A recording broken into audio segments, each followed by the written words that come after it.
अगर आपकी मेरिट ज्यादा है और आपने प्रेफरेंसेस ठीक से भरी है, ऑब्वियसली यू विल गेट। सो ऐसा नहीं है कि सिर्फ हम एक चीज को कंसिडर करते हैं, हम पूरा देखते हैं कि जस्टिस पूरा हो सभी बच्चों को। Algorithm works like that.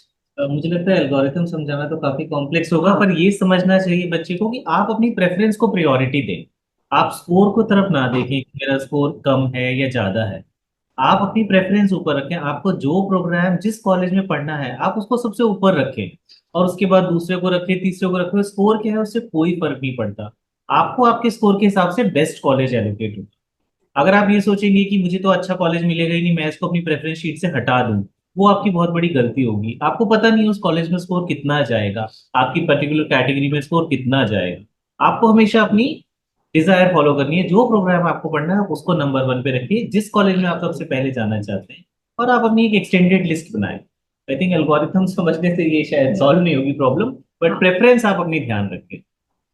मतलब जैसे कुछ बच्चे सोचते हैं मेरा स्कोर तो कम है, अब मैं ये हम्म। बेस्ट कॉलेज को ऊपर ना रखूं क्योंकि मेरा स्कोर कम है। तो वो कंसिडरेशन नहीं होने चाहिए। आप अपनी प्रेफरेंस अपने स्कोर को ध्यान मत रखिए, क्योंकि स्कोर ज्यादा ज्यादा और कम हम डिसाइड नहीं कर सकते हैं। वो जब सभी एग्जैक्टली। के स्कोर के हिसाब से ज्यादा कम डिसाइड होगा। तो अपनी क्योंकि हमें अभी प्रेफरेंसेस। पता ही नहीं है कि इस कॉलेज में किस प्रोग्राम में कितने बच्चे एप्लीकेंट्स अप्लाई करेंगे, तो ये तो ऑल पूरा बहुत ही डायनेमिक है डेटा। तो अभी कुछ नहीं कह सकते इस बारे में। अपनी प्रेफरेंस को ध्यान में रखो। कई बच्चे ये बार बार पूछते हैं कि सर इस कोर्स की कट ऑफ क्या है, मेरा इतना स्कोर है, क्या मुझे एक्स कॉलेज, क्या मुझे ए कॉलेज, क्या मुझे बी कॉलेज मिल जाएगा। मुझे लग रहा है कट ऑफ के ऑब्सेशन से हम अभी बाहर नहीं आए हैं। देखिए, अब पहले तो आप ये समझ लीजिए कि कट ऑफ के बेसिस पे एडमिशन नहीं होते हैं। जो सीट है और जो आपके पास मार्क्स है उसके, तो जरूरी नहीं है कि अगर आपके 311 नंबर है और इनके भी 311 नंबर, वहां एक सीट है तो जरूरी नहीं है हम दोनों को मिल जाएगी। फिर हम टाई ब्रेकिंग रूल्स लगाएंगे।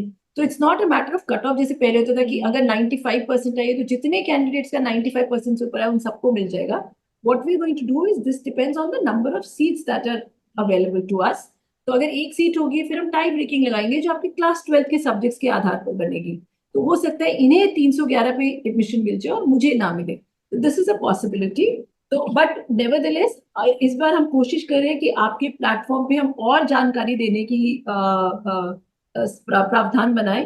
सो we are working on the platform and very soon आपके पास आपकी मार्क्स जो हैं और वो दिखना शुरू हो जाएगा।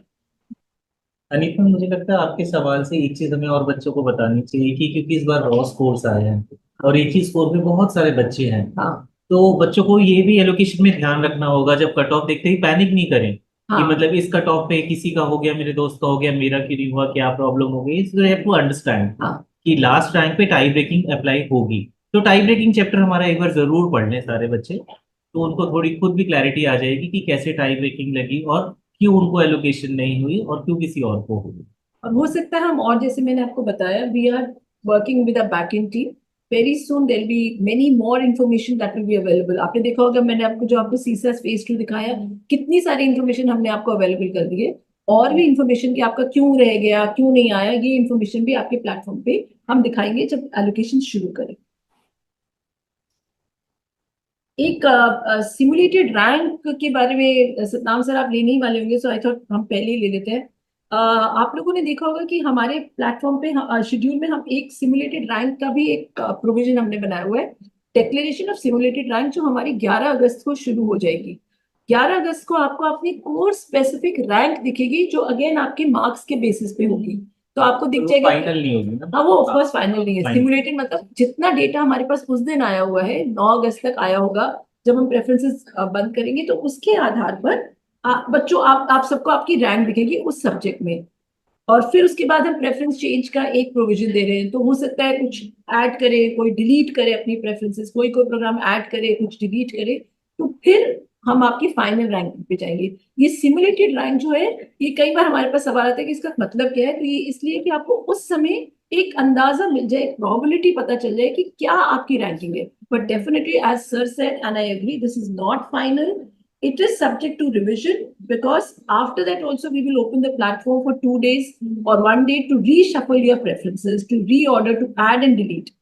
Once that closes, then of course it will be the final ranking. तो सिमिलरिटी रैंक आपको एक पूरा एक बस अंदाजा देता है, प्रोबेबिलिटी बताता हूँ। जैसे अभी आपने सवाल पूछा था कि बच्चे कहते हैं मेरा ये स्कोर में तो कहीं आएगा ही नहीं, तो उससे थोड़ा अंदाजा आपको वहां भी लगता है कि मेरा ये स्कोर है, मैंने ये प्रोग्राम भरा है और मेरी रैंक क्या आई है। आप बच्चे तो मतलब पूरी कैलकुलेशन कर लेते हैं, मैंने पिछले 2 सालों में देखा है। बीओआई से पूरी सीट देख लेते हैं, फिर अपनी रैंक देख लेते हैं, पूरा हिसाब लगा के आ जाते हैं, सर मेरा तो यहाँ आएगा नहीं, मेरा तो यहाँ आ जाएगा। सो सिमुलेटेड रैंक काफी हेल्प करेगी आपको, और उसके हिसाब से आप ऑल्टर करें। और एक चीज का और बिल्कुल ध्यान रखें, जो प्रोग्राम आपको नहीं पढ़ना है, जिसके बारे में आप बिल्कुल क्लियर है, उसको ना डालें लिस्ट में। क्योंकि अक्सर बच्चे हमारे पास आते हैं कि सर मेरे को तो इस प्रोग्राम में मिल गया, मुझे तो ये पढ़ना नहीं है। तो करेक्ट। वो ऑप्शन आपके पास नहीं रहेगी हाँ। उस समय उसको हटाने की। हाँ, तो एडिशन और डिलीशन नहीं रहेगा, सिर्फ आप रीशफलिंग कर पाएंगे, तो वो मत करिएगा। जिस प्रोग्राम में जैसे सर कह रहे हैं नहीं पढ़ना चाहते तो मत करिएगा।